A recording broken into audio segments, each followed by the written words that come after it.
Star's been here. Every day Star is born. Yes. Okay, brother, what's your name? My name is Kamalu. And Kamalu, we are from? I'm from Hawai'i. I'm a Hawai'i grad. Woo. My name is Will Giese. Originally, I'm from Arkansas, but I've lived here for about 5 years in Iolani. Oh, nice. I am Dee Thomas, and I'm from Hattiesburg, Mississippi. I'm Manaola Iolani Blankenfeld, and I come from the Big Island of Hawaii. All right, so my name is Hawai'i, and your name is? My name is Daniel, and I'm coming from Germany. And yours is? My name is Rose, and I'm from Vancouver. Oh, nice. Great. So we have two different perspectives. Okay, your name is? Brewski Lewis. Brewski Lewis. And you are from? Oahu. Kaneohe. Oh, you was about to get licked. Oh, that's it. And your name is? Maj. And you're from? I was born here. I'm from here. My name is Lala. Hello everybody, my name is Kevin Ho. I've been on this beach for over 50 years now. 50 something years I've spent on this Waikiki beach, seeing many changes for the good and for the bad, but right now I walk with Jesus, so everything is always good. Okay, what is your name and where are you from? Aloha, my name is Dane Liliuokalani Ka'awala, and I am from Waimanalo. Okay. So my first question is, what is Iolani Palace? Iolani Palace is where all the former rulers of Hawaii used to live. What is the what? That's where that's the palace, that's the kingdom. Okay. That's where they kept the queen against her will. Still gonna stick by the answer. I still think it was a gift to the Hawaiian kingdom. I'm not sure from what country. Yeah, it was a gift, right? Iolani Palace is the palace where the royals of Hawaii resided, and they did all, like, I guess, business transactions, like, you know, back in the day. And I also think it's a very significant monument for everyone in Hawaii, not just those on Oahu. It kind of represents a time back in, like, the Victorian era where a lot of important things happened. Where the king and the queen of Hawaii live.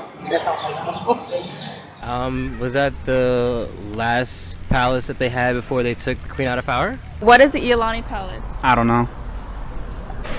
It's our home for us to keep visiting and remind us of the past of Queen Liliuokalani.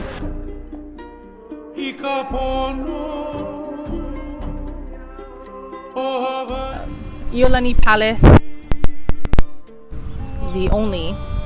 is the only palace in the United States, and it was also the first palace in the entire world to have full electricity. Iolani Palace means the royal hawk, and it was given that name after Kamehameha the Fourth.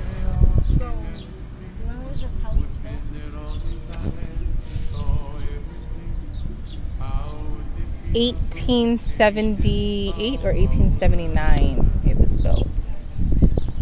That's a good question, Dave. Who is Queen Liliuokalani? The last reigning monarch of Hawaii. Then my next question is, who is Queen Liliuokalani? She was the last monarch in the Hawaiian kingdom. That's the queen who got kept against her will. That was our last queen. Okay.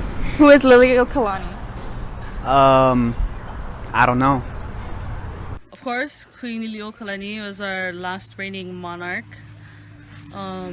before the overthrow back in 1893. She is also a very good leader for our Hawaiian people, I believe, or one of our very good leaders for the Hawaiian people. And yeah. You know, I don't know. I have to say I'm not sure. Alrighty. Queen Liliuokalani is an ancestor of Kamehameha, yeah?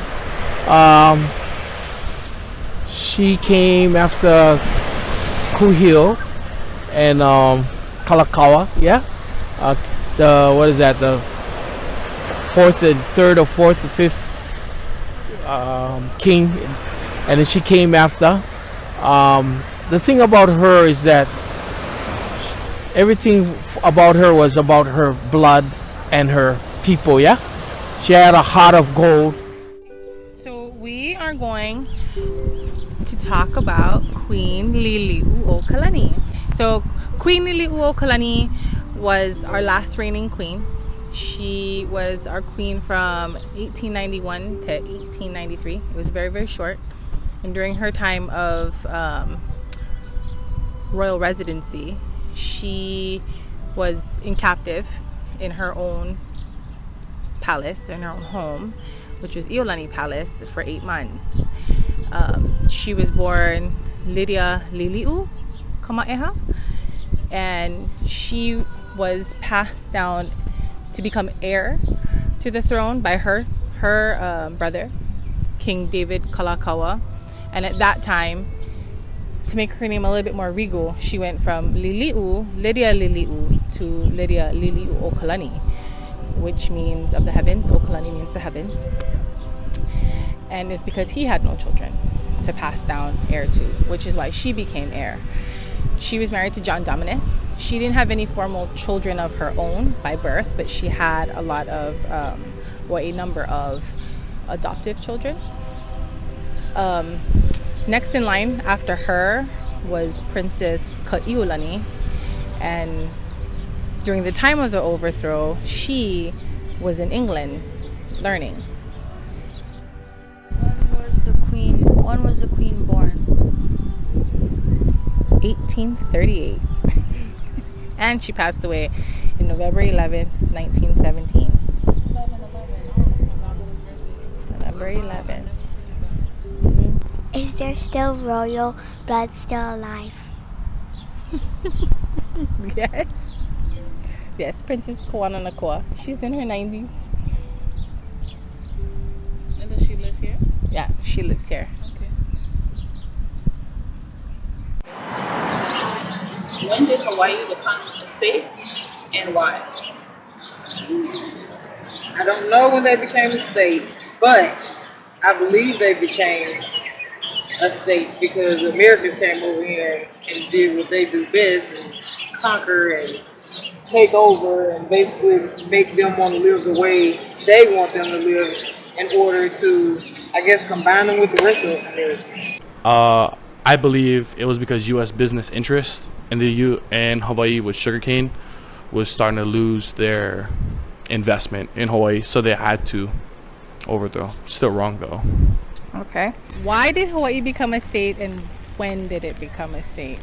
I don't recall what the history books say. Just my understanding, it comes down to someone saw the resources here and kind of took advantage in a sense. That was in, was it 100 years then? 1858, I think it was. And why did it become a state? It became a state because they came to some type of arrangement or something. Depends on who you ask. It became a state by, who was it? By illegal overthrow and annexation. What was the other part? What year? What year? Something 83. 1983, 1883, something 83. Okay. Well, why did we become a state? We got overthrown. All right, it was against our will. Hawaiians, they're kind of like, oh, come, come. That's the Hawaiian way. Hey, como mai. Yeah, como mai. And then they come and they cough and they, whatever they do over here, and they don't do that in Samoa or Tonga, because what's gonna happen? You're gonna get, sorry. Sasa. You know what I mean? Sasa. Yeah. Yeah. So the Hawaiian way is just having aloha, but watching people take advantage of it. Hawaii becoming a state. Hawaii became a state because yes, the people of Hawaii did vote to become a state, and we vote to become a state because during that time we were living in oppression, prior to the overthrow, we had no real knowledge of what struggle was, so to speak, because Hawaiians live very much as one community, so everything was very communal. You work together, you provide together. Whereas when Westerners came in, it was very me, very selfish, just for themselves. And prior to us becoming the kingdom that you see like people know as today, which is Iolani Palace, and us having a true monarchy, not just our chiefs, but like an actual king and queen sitting in a place of power as a kingdom. We had 1 million Hawaiians prior to them, and then the Haulis came in, right? And when we say Hauli, we refer to Hauli not as just white, but Hauli is, Ha means the breath of life, and Ole means none, zero, no more. So when you say Hauli, it means they have no breath, they have no life, is what Hauli means. So Ha is the breath. So when back then when you greet each other, and even now it's like this, come ka, come. It's like this. When you greet each other and you say hello, it's like this. And it's because you breathe, they breathe, and you breathe in their life and they breathe in your life. And so together you share that connection, that mana. So when you say hauli, it means they have no breath, they have no life of their own. So they take from everybody that they come in contact with to make something theirs, because they have nothing of their own. And so prior to them coming in, there's millions of us, and then they came in and they brought all their diseases, and we weren't used to diseases, and we died. And the first disease that they brought in was the bubonic plague. And in just 40 years, we depleted by over 100,000 Hawaiians. By the time the overthrow happened, there was only 40,000 Hawaiians left. So could you imagine if we actually had that full 1 million strong to be able to vote and to be able to have a voice? We were outnumbered at that point. We had no power left. So when all the traders came in and they started seeing us as profit, land as profit, and our biggest, for them, the biggest was Pearl Harbor. We're in the middle of the Pacific, and so back then we had the British who wanted us, Japan who wanted us. Everybody was trying to fight for who was going to rule Hawaii as a territory, and it was because of our waters. We're in the middle of the Pacific. You control Hawaii, you control those waters. You're in a state of power overall. And fighting for that, coming in and seeing all of our land and what we had, for us, we weren't used to all this velvet coming in and iron coming in and all these things coming in. It's kind of like the little kid in the candy store, like, oh, shiny, gimme, I want to touch, let me buy that. And they ran with it, and they were just like, okay, here's this and here's that. But us being so humble as a people and just wanting to gain that knowledge, because we were so ready and easy to give that knowledge, whatever knowledge we possess. We didn't know about inflation and taxes and all of that. So we bought, and then the next thing you know, we were in debt. And so now traders coming in are saying, oh, well, you still owe us. So we don't got any more sandalwood to give us, because then they wiped it all out. Now pay us in land. And slowly they started to take over, and then 1893 came about. In 1993, it was just a small group of businessmen who were born here. Some came in, some was born here. The main was Sanford B. Dole, which now you say Dole and you would think what? Pineapples, right? Everybody, that's what they associate Dole with, pineapples. But Dole was born here, and one of the main people who was a part of overthrowing the queen. And when they overthrew her, they didn't just say, sign this. They held her by gunpoint, and they told her, you're signing this or we're going to war. And because she loved her people, her Hawaiians, so much, she didn't want to see bloodshed. So they promised her, okay, you sign this. They promised her things to her people. And she did it with a humble heart. I'm sure it's regretful now, but humble, thinking that, all right, they're going to make good and they're going to honor their word, because we're not going to fight. I don't want my people to die. And they never did. They didn't make good on their word. So when we became a state because, yes, we voted, because at the time we were living in oppression, because now there's no real communal living. There's nobody doing it together anymore as one. It's more, you got what you got and you got what you got and I got a little bit more, but I ain't gonna help you. And as Hawaiians, that's not how we were. It was, we all got, because we're doing this together as one. No one's going hungry.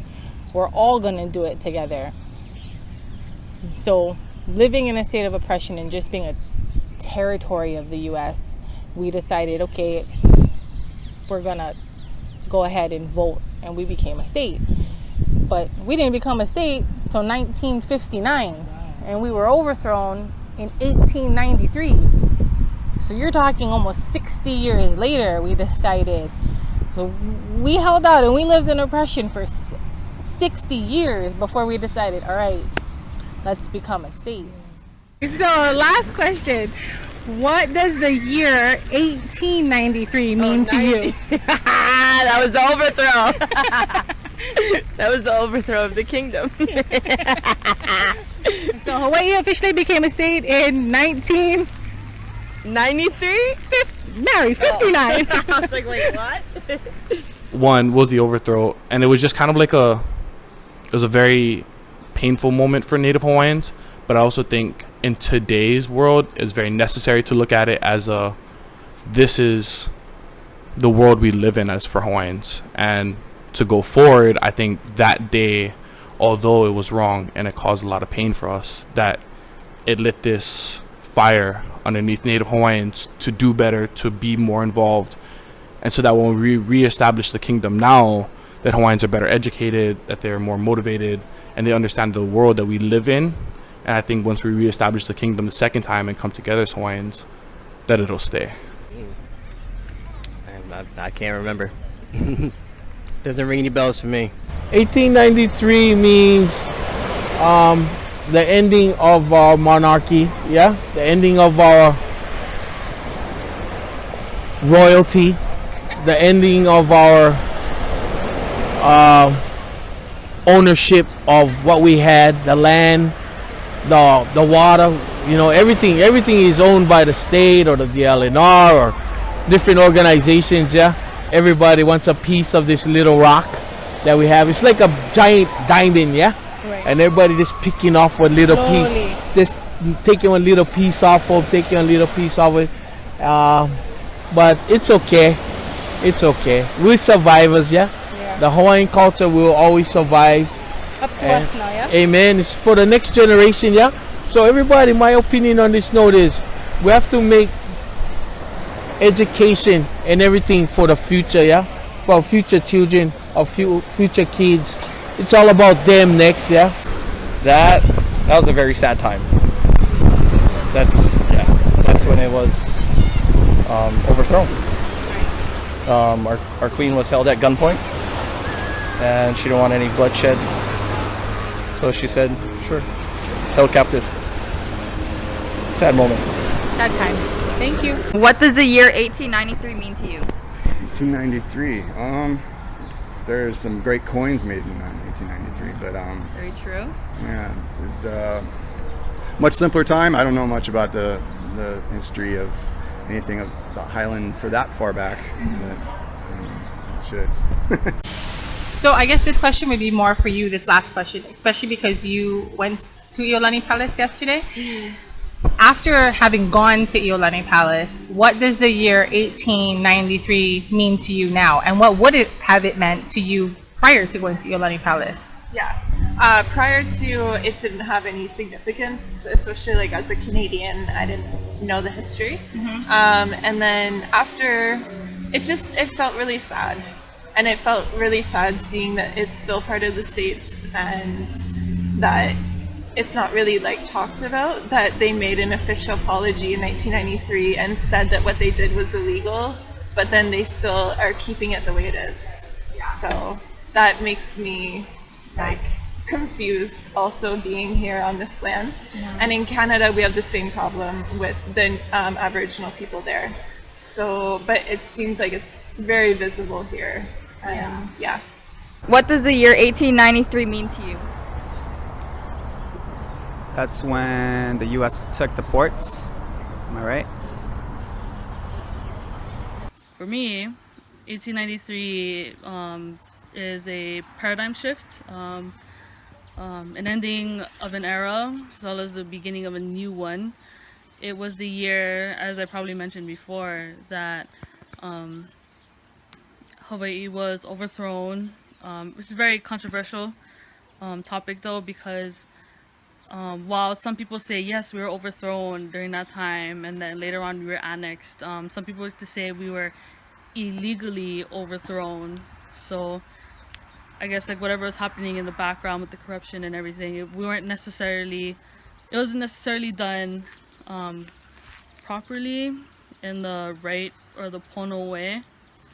But yeah, it's just a time where things are ending for a lot of people in Hawaii. But I think without whatever happened back then, without that particular event, we wouldn't be where we are today, both good and bad. What does the year 1893 mean to you? In a Hawaii context, that's the year that the Americans overthrew the Hawaiian royal monarchy. Personally, it means we lost our nation, our Hawaiian nation, personally. And can I say this? A little bit of anger, that, look, we're surrounded, and it's hard to be a Hawaiian nowadays, and knowing that it's harder, but, all we can do is be the best Hawaiian we can be, to honor the Queen at least. But, I'm not happy about it. I don't think I'm not any happy of us about is happy it, about really. it. And my friends and my family are not, but we got to move on. Life goes on, Right. And all we can do is do the best we can to honor her. And him. Right. Brother Duke. Yes. What else Brother did I do? You honor Brother Duke. Yes, I do every day. I paddle a lot. I take care of a lot of people. Surf lessons, Kamalu. From Waianae. I live university now.